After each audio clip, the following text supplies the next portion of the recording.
Hello friends, मैं तान्या झा स्वागत करती हूँ आपका रीडिंग हंटर में।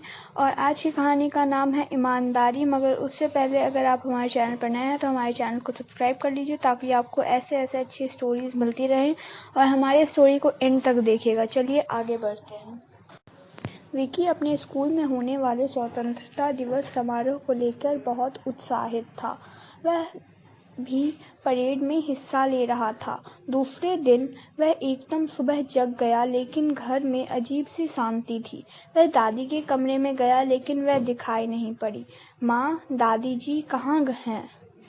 उसने पूछा। रात को वह बहुत बीमार हो गई थी। तुम्हारे पिताजी उन्हें अस्पताल ले गए थे। वह अभी वहीं है। उनकी हालत काफी खराब है। रिक्की एकाएक उदास हो गया। उसकी माँ ने पूछा, क्या तुम मेरे साथ दादी जी को देखने चलोगे? 4 बजे मैं अस्पताल जा रही हूँ। विकी अपनी दादी को बहुत प्यार करता था। उसने तुरंत कहा, हाँ, मैं आपके साथ चलूंगा। वह स्कूल और स्वतंत्रता दिवस के समारोह के बारे में सब कुछ भूल गया। स्कूल में स्वतंत्रता दिवस समारोह बहुत अच्छी तरह संपन्न हो गया, लेकिन प्राचार्य खुश नहीं थे। उन्होंने ध्यान दिया कि बहुत से छात्र आज अनुपस्थित हैं। उन्होंने दूसरे दिन सभी अध्यापकों को बुलाया और कहा, मुझे उन विद्यार्थियों के नामों की सूची चाहिए जो समारोह के दिन अनुपस्थित थे। आधे घंटे के अंदर सभी कक्षाओं के विद्यार्थियों की सूची उनकी मेज पर थी। कक्षा 6 की सूची बहुत लंबी थी, अतः वह पहले उसी तरफ मुड़े। जैसे ही उन्होंने कक्षा 6 में कदम रखे, वहां चुप्पी सी छा गई। उन्होंने कठोरतापूर्वक कहा, मैंने परसों क्या कहा था? यही कि हम सबको स्वतंत्रता दिवस समारोह में उपस्थित होना चाहिए। गोल-मटोल उषा ने जवाब दिया। तब बहुत सारे बच्चे अनुपस्थित क्यों थे?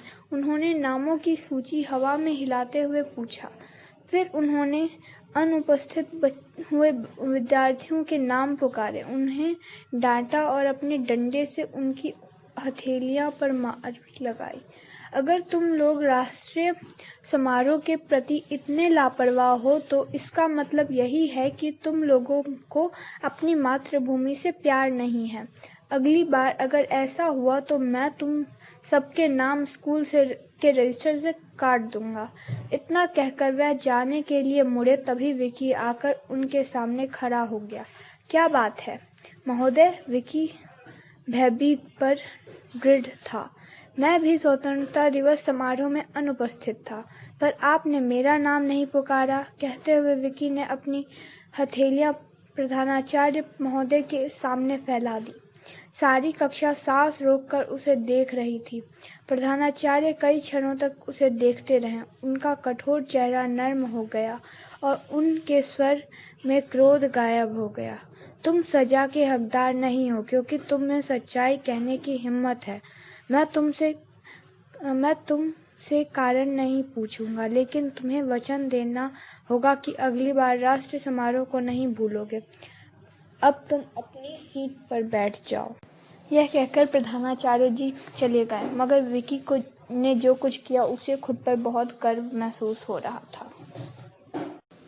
चलिए फ्रेंड्स, आज की कहानी समाप्त हुई। आज की कहानी का मोरल यह है कि अगर हम गलती करते हैं तो हमें अपनी गलती कबूल करने की क्षमता भी होनी चाहिए, क्योंकि ईमानदारी से अगर हम कोई भी काम करते हैं तो वह अवश्य पूरा होता है। और अगर आपको हमारी कहानी से कोई और मोरल मिलता है तो कमेंट बॉक्स में ज़रूर बताएं, और अच्छी लगी हो तो लाइक कीजिए और अपने दोस्तों के साथ शेयर कीजिए। धन्यवाद।